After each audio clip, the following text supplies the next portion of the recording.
नमस्कार, आपका बहुत बहुत स्वागत है। मैं हूं आपके साथ वर्षा शर्मा और रुक करेंगे उत्तर प्रदेश की खबरों की ओर।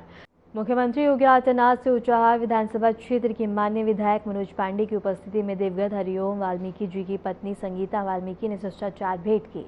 इस अवसर पर श्रीमती संगीता वाल्मीकि अपने पिता और बेटी के साथ मुख्यमंत्री से मिली। उन्होंने मुख्यमंत्री को व्यक्तिगत रूप से अपना सम्मान और परिवार की ओर से संवेदनाएं व्यक्त करी हैं। सीएम ने परिवार को सांत्वना और समर्थन दिया और कहा कि राज्य सरकार हमेशा परिवारों के कल्याण और सामाजिक सुधार के लिए तत्पर है।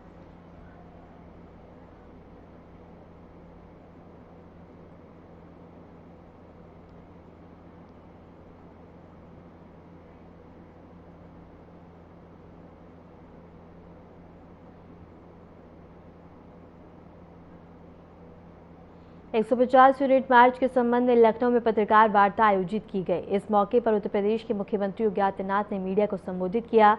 मुख्यमंत्री ने कहा कि प्रधानमंत्री नरेंद्र मोदी के नेतृत्व में पूरे देश में 2014 से सरदार वल्लभ भाई पटेल की जयंती को राष्ट्रीय एकता के दिवस में रूप में मनाया जा रहा है। इस अवसर पर भाजपा द्वारा रन फॉर यूनिटी कार्यक्रम का भी आयोजन 2014 से लगातार किया जा रहा है। योगी आदित्यनाथ ने यह भी कहा कि यह कार्यक्रम एकता और अखंडता के संदेश को जन जन तक पहुंचाने का महत्वपूर्ण माध्यम है। प्रधानमंत्री मोदी जी के नेतृत्व में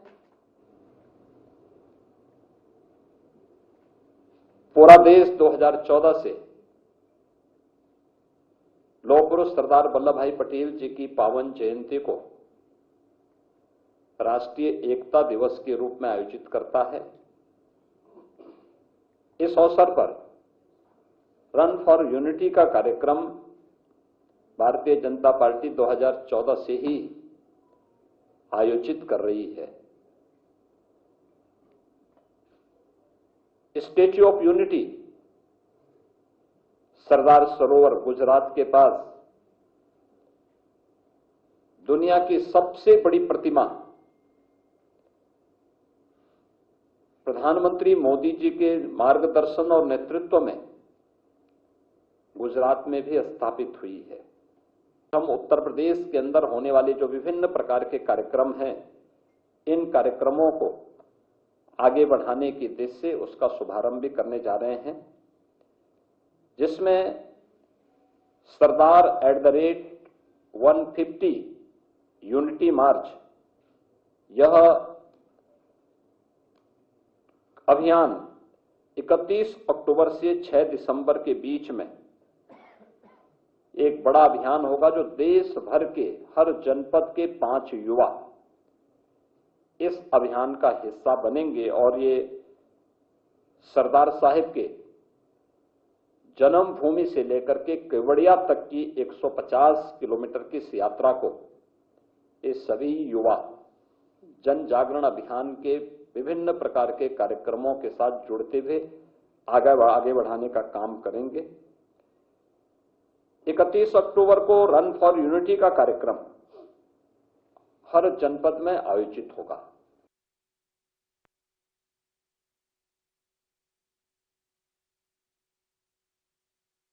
खबर अयोध्या से है, जहां राम जन्मभूमि मंदिर का निर्माण कार्य अपने अंतिम चरण में पहुंच चुका है।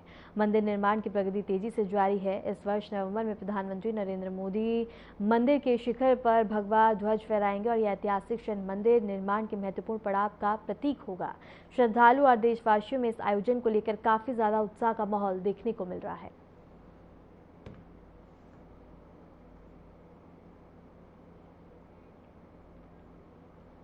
सपा के राष्ट्रीय अध्यक्ष अखिलेश यादव ने राष्ट्रीय अपराध रिकॉर्ड ब्यूरो के आंकड़ों को लेकर प्रदेश सरकार पर तीखा हमला बोला है। सपा प्रमुख ने कहा कि झूठे आंकड़े बनाने और अपने काले कारनामों पर पर्दा डालने में बीजेपी का कोई जवाब नहीं। अभी एनसीआरआरबी द्वारा दिए गए आंकड़ों में हत्या, अपहरण, महिला अपराध में उत्तर प्रदेश सबसे नंबर 1 पर है। इसके साथ ही उन्होंने दावा किया कि एनसीआरआरबी के आंकड़ों के अनुसार वर्ष 2023 में प्रदेश में 223 बच्चों की हत्या, 8160 अपहरण और 19 के दुष्कर्म के बाद हत्या हुई। दहेज हत्या के 2141 मामले हुए। महिलाओं के अपहरण, बंधक बनाने के 15074 मामले सामने आए हैं। पर महिलाएं असुरक्षित हैं। ये आंकड़े एनसीआरबी जो भारतीय जनता पार्टी की सरकार के दिए हुए आंकड़े हैं, वही जनता के बीच में आ रहे हैं। बीजेपी अपनी नाकामी छिपाना चाहती है। ये है कि सबसे ज्यादा उत्पीड़न, अन्याय और इस तरह की गंभीर घटनाएं उत्तर प्रदेश में लगातार हो रही हैं। न केवल घटनाएं हो रही हैं, भ्रष्टाचार की भी सभी सीमाएं टूट चुकी हैं।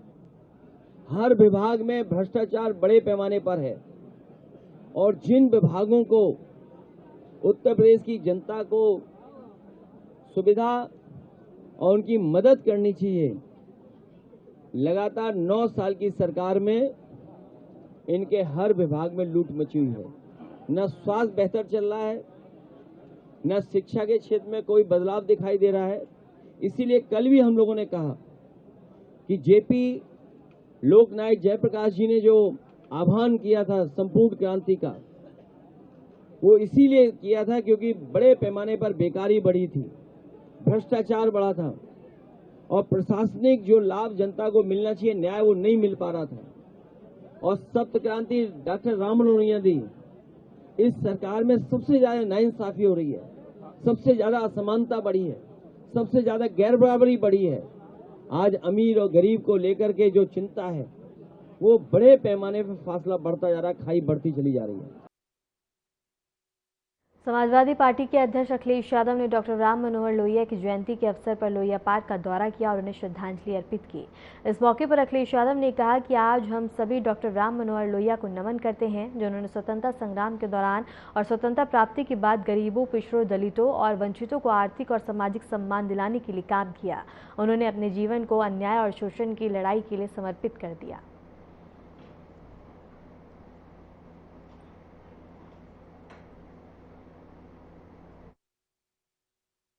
लोकनायक जयप्रकाश जी के प्रतिमा पर अनावरण हम लोगों को करने नहीं दिया। उनको हम लोग जाकर के जेपीएनआईसी में माल्यार्पण कर करके उनके योगदान को याद करना चाहते थे। उसी जोश उत्साह को आज आप देख रहे हैं। आज हम सब लोग डॉक्टर राम मनोहर लोहिया को नमन करते हैं कि जिन्होंने देश की आजादी में और देश की आजादी के बाद देश को किस रास्ते पर ले जा करके गरीब, पिछड़े, दलित, शोषित, वंचित लोगों को उनको आर्थिक और सामाजिक सम्मान कैसे दिया जाए। उत्तर प्रदेश सरकार के सख्त निर्देशों के तहत बाराबंकी में प्रतिबंधित कफ सिरप की बिक्री रोकने के लिए कार्रवाई तेज कर दी गई है। आयुक्त खाद्य एवं औषधि प्रशासन और जिलाधिकारी शशांक त्रिपाठी के निर्देश पर औषधि निरीक्षक राजिया बानो ने जिले भर में औचक ने जांच अभियान चलाया। इस दौरान बता दें कि सफेदाबाद स्थित Hind institute of medical science, Suman hospital, Ahuja nursing home और इसका निरीक्षण किया गया। जांच में 5 प्रतिबंधित कफ सिरप के नमूने एकत्रित कर राज्य जन विश्लेषक प्रयोगशाला लखनऊ भेजे गए हैं।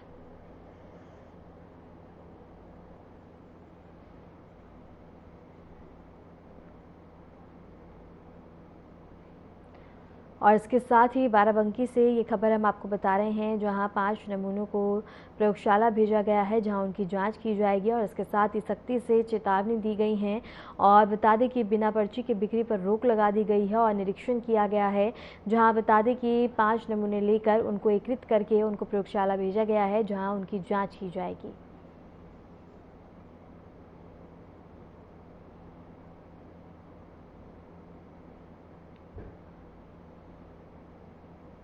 यूपीपीएस की परीक्षा मुजफ्फरनगर में कड़ी सुरक्षा व्यवस्था के बीच संपन्न हो रही है। जिले में कुल 22 परीक्षा केंद्रों पर आयोजित इस परीक्षा में अभ्यर्थी शामिल हुए और परीक्षा को 4 स्तरीय सुरक्षा व्यवस्था के तहत संचालित किया गया।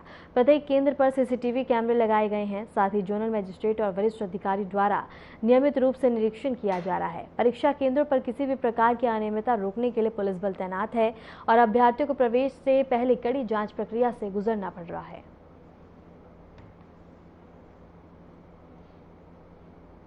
जनपद में आज 22 सेंटरों पे पीसीएस की परीक्षा हो रही है और हर जगह पुलिस बल तैनात है। पहले से ही सारी व्यवस्था कर दी गई है। हर सेंटर पे सीसीटीवियों को बिल्कुल मॉनिटर किया जा रहा है। साथ ही एग्ज़ाम कराने वाली एजेंसी से कोऑर्डिनेट किया जा रहा है, जिससे किसी अभ्यर्थी को यह सुविधा ना हो और साथ ही कोई अनावश्यक समस्या ना खड़ी हो पाए और साथ ही कानूनी व्यवस्था भी बनी रहे। इसके अलावा रेलवे स्टेशन पे और बस स्टैंड पे हेल्प डेस्क भी बनाई गई है पुलिस के द्वारा और अब तक सब कुछ सकुशल संपन्न होता हुआ दिख रहा है।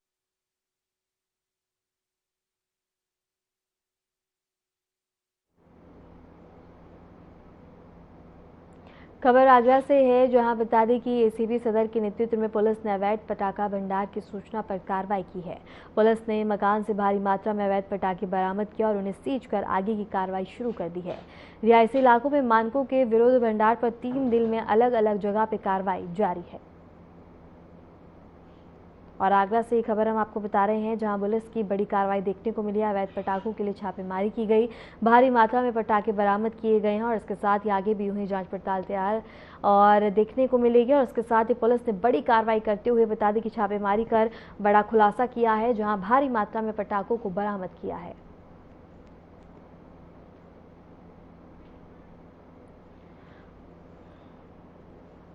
और इसके साथ ही अवैध पटाखों के लिए छापेमारी की गई है और इसके भारी मात्रा में बरामद किए गए हैं पटाखे। जहां बता दें कि पुलिस ने मकान में छापेमारी कर ये कार्रवाई की है। खबर आगरा से हम आपको बता रहे हैं, जहां एसीपी सदर के नेतृत्व में पुलिस ने अवैध पटाखा भंडार की सूचना पर कार्रवाई की और पुलिस ने मकान से भारी मात्रा में अवैध पटाखे बरामद किया और उन्हें सीज कर आगे की कार्रवाई शुरू कर दी गई है। रिहायशी इलाकों में मानकों के विरुद्ध भंडार पर 3 दिन में अलग अलग जगह पर ये कार्रवाई और सफलता देखने को मिली है। बता कि त्योहारों के मद्देनजर ये चेकिंग की जा रही है, जहां बड़ी सफलता हासिल करते हुए लगातार छापेमारियां देखने को मिल रही है। और इसी के तहत आगरा में बता दें कि पुलिस को सूचना प्राप्त होने के बाद पुलिस ने एक मकान में छापेमारी की, जहां भारी मात्रा में अवैध पटाखों को बरामद किया गया है। और इसके साथ ही बता दें कि पुलिस की बड़ी कार्रवाई और सफलता देखने को मिली है, जहां पुलिस को सूचना प्राप्त होने के बाद पुलिस ने एक मकान पर छापेमारी कर इनको भारी मात्रा में बता दें कि बरामद किया है। जहां त्योहारों के मद्देनजर लगातार प्रशासन अलर्ट मोड और सतर्क में नजर आ रहा है, जहां कोई भी अवैध गतिविधि देखने को ना मिले, इसके लिए लगातार छापेमारी की जा रही है, कार्रवाई की जा रही है। और इसी के तहत आगरा में बता दें कि सूचना मिलने के बाद पुलिस ने एक बड़ी कार्रवाई करते हुए एक मकान पर छापेमारी करी, जहां बता दें कि अवैध पटाखों को जब्त किया गया है। भारी मात्रा में यहां पटाखे बरामद किए गए हैं और इसके साथ ये पूरे मामले में आगे की छानबीन भी देखने को मिलेगी और पुलिस की ओर से लगातार ये कार्य यूं ही जारी रहेगा, क्योंकि बता दें कि आगामी त्योहारों के दिन और इसके साथ ही बता दें कि प्रशासन अलर्ट मोड में है, ताकि स्थानीय लोगों में किसी भी तरह का भय या किसी भी तरह की गतिविधि से कोई परेशानी ना हो या फिर त्योहारों में किसी भी तरह का चिंतापूर्ण माहौल देखने को ना मिले। और इसके साथ ही इन तस्वीरों में आप देख सकते हैं कि किस तरह से पुलिस ने कार्रवाई करते हुए भारी मात्रा में पटाखों को बरामद किया है। कुशीनगर पुलिस ने अवैध पटाखा फैक्ट्री का भांडाफोड़ किया है। पडरौना कोतवाली पुलिस ने कस्बा पडरौना में ये कार्रवाई की है। इस दौरान एक पुरुष और 4 महिलाओं समेत कुल 5 अभियुक्तों को गिरफ्तार किया गया। पुलिस ने मौके से 3 लाख रुपए मूल्य के बता दें कि हस्त निर्मित और अर्धनिर्मित पटाखे और उन्हें बनाने के उपकरण जब्त किए हैं। पूछताछ में अभियुक्तों ने बताया कि वे एक संगठित गिरोह के सदस्य हैं। वे बता दें कि इजहार के मकान में अवैध रूप से पटाखों का निर्माण कर रहे थे। उनका मकसद आगामी दीपावली और छठ पूजा जैसे त्योहारों पर इन पटाखों को ऊंचे दामों पर बेचकर भारी मुनाफा कमाना था। इस मामले में थाना कोतवाली पडरौना में मामला दर्ज किया गया और पुलिस आगे की कानूनी कार्रवाई में लगी हुई है। और इसके साथ ही कुशीनगर से हम खबर आपको बता रहे हैं, जहां आगामी त्योहारों को लेकर प्रशासन अलर्ट मोड में नजर आ रहा है, जहां प्रशासन ने बता दें कि कार्रवाई करते हुए अवैध पटाखों को जब्त किया है। फैक्ट्री पर छापेमारी की कार्रवाई देखने को मिली, जहां बता दें कि छापेमारी के बाद पुलिस ने भारी मात्रा में पटाखों को बरामद किया है। और इसके साथ ही बता दें कि आरोपियों से पूछताछ में खुलासा हुआ है कि आरोपी इन पटाखों को आगामी त्योहारों के दिनों में बता दें कि ज़्यादा दामों में बेचने की प्रक्रिया में थे। और इसके साथ ही सूचना मिलते ही पुलिस ने बता दें कि ये कार्रवाई की है, जहां पुलिस को भारी और इसके साथ ही सफलता हासिल हुई है। कानपुर के सचैड़ी में बता दें कि कब्रिस्तान के बगल में पटाखे बनाते समय हुए हादसे में 2 लोग गंभीर रूप से घायल हो गए, जिन्हें अस्पताल में भर्ती भी करवाया गया। पुलिस और फॉरेंसिक टीम जांच कर रही है। विस्फोट के कारणों का पता लगाया जा रहा है। विस्फोट की गूंज 1 किलोमीटर दूर तक कस्बे में सुनाई दी। मामला पटाखे बनाने से जुड़ा होने पर सचैड़ी थाना पुलिस चोरी छिपे बता दें कि दोनों को निजी अस्पताल ली गई और लेकिन हालत ज्यादा बिगड़ने पर उन्हें देर रात भर्ती कराया गया। डॉक्टर के अनुसार पुलिस दोनों को सिलेंडर फटने से घायल होना बता रही थी, लेकिन घटना बता दें कि पुलिस अपने अधिकारियों से छिपा रही है। लेकिन शनिवार शाम मीडिया से जानकारी होने पर अधिकारियों ने इसकी जांच शुरू कराई। बता दें कि सचैड़ी के जिस जगह पर विस्फोट हुआ वहां कई और भी लोग पटाखे बना रहे थे, जहां पे बता दें कि अफरा तफरी का माहौल पैदा हो गया।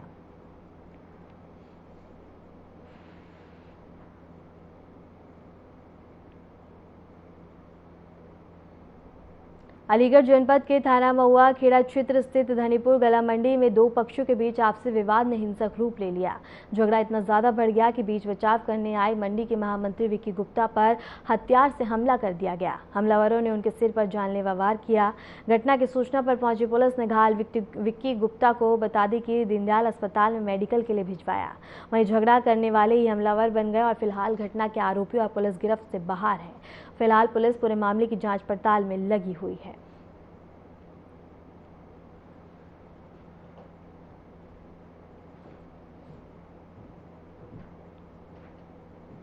राजधानी लखनऊ के बता दें कि ठाकुरगंज इलाके में देर रात आयोजित एक डांडिया कार्यक्रम में उस समय अफरा तफरी मच गई जब दो पक्षों के बीच मामूली कहासुनी मारपीट में बदल गई।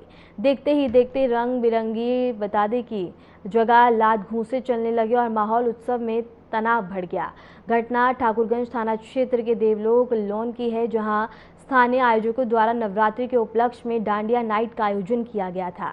एक युवक ने डांस के दौरान दूसरे समूह की एक महिला प्रतिभागी से टकरा जाने पर माफी मांगी, लेकिन बात इतनी ज्यादा बढ़ गई और कुछ ही मिनटों में दोनों पक्षों के विवाद देखने को मिल गया और कार्यक्रम स्थल पर अफरा तफरी मच गई। कई लोगों ने बीच बचाव की कोशिश की, लेकिन मामला बेकाबू हो गया और मारपीट में कई लोग चोटिल भी हो गए हैं।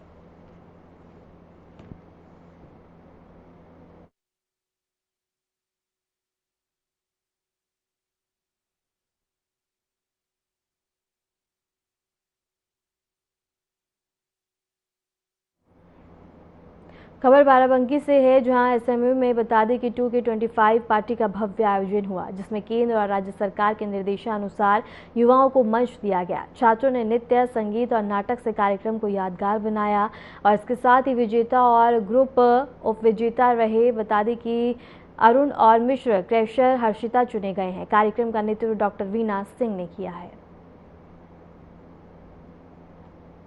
रामस्वरूप यूनिवर्सिटी के बैनर तले ही हो रहा है और ये फ्रेशर पार्टी है। नए बच्चे जो आए हैं उनके स्वागत के लिए उनके जो सीनियर्स हैं वो एक ये ऑर्गेनाइज करते हैं और इसका नाम हमने दिया है harmony, to just make a harmony between the new entrants and their seniors. तो उसके बीच में इसीलिए इसका नाम हारमनी है हमारे यहाँ इस इवेंट का नाम। और हर साल होता है जब नए बच्चे आते हैं तब होता है। इस साल का इसलिए हारमनी 2025। मैम अगर हम पिछले साल की बात करें पवनदीप कर आए थे, तो अब की बार कौन होस्ट कर रहे हैं? देखिए पवनदीप जब आए थे वो हमारा एनुअल इवेंट होता है अनुभूति में आए थे। वो हमारा अब फरवरी या मार्च में प्लान होगा। उसके लिए अब जब ये खत्म हो जाएगा तब हम उसकी प्लानिंग स्टार्ट करेंगे, तभी हम कुछ बता पाएंगे कि इस बार हम किसको बुलाने। तो ये जो कार्यक्रम हो रहा है इवेंट का, इसमें क्या कौन सी बातों पे ज्यादातर फोकस किया जा रहा है? देखिए ये तो हमारा एक तरीके से है कि नए बच्चे हमारे अपनी यूनिवर्सिटी जिसमें अब उन्होंने एडमिशन ले लिया, अब उनकी अपनी यूनिवर्सिटी है, उसको जाने और उसमें खुल के काम करें, अपनी प्रतिभाओं को पहचाने। क्योंकि बच्चे का काम केवल पढ़ना ही नहीं है, उसके अलावा उसके अगर वो इंटरव्यू देने जाता है वहाँ वो कैसे बोलता है, कैसे अपने आप को प्रेजेंट करता है, वो भी बहुत इंपॉर्टेंट होता है। तो ये जो हमारे कल्चरल इवेंट्स होते हैं इनमें बच्चे उस तरीके से खुलकर आते हैं। देखिए पढ़ाई लिखाई के लिए भी अगर वो अपने सीनियर्स से बात करेंगे, उन्हें वहाँ से बहुत गाइडेंस मिलेगी।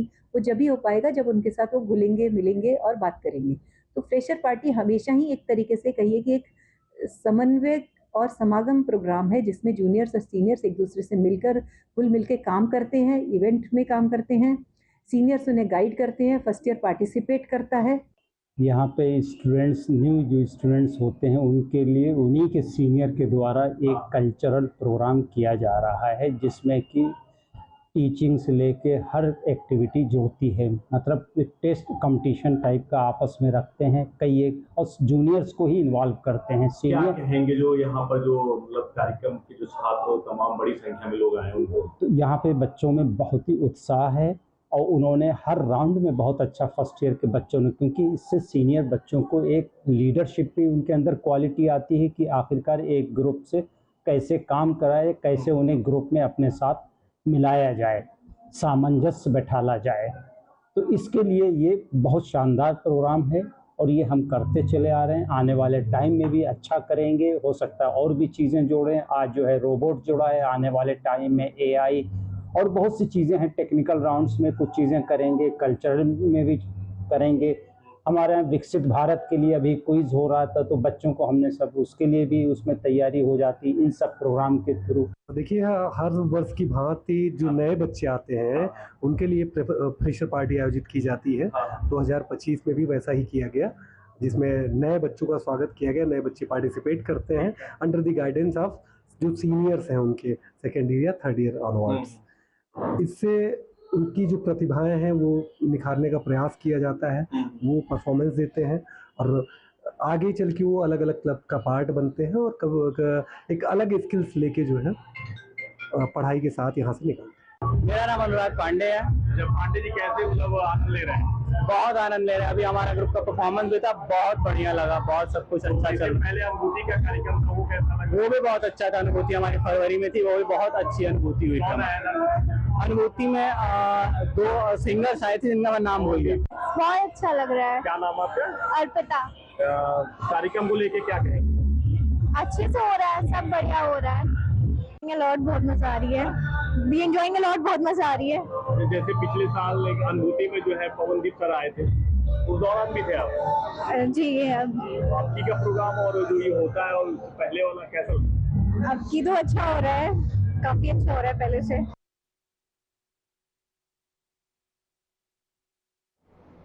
फिलहाल के लिए उत्तर प्रदेश की खबरों में इतना ही। नमस्कार।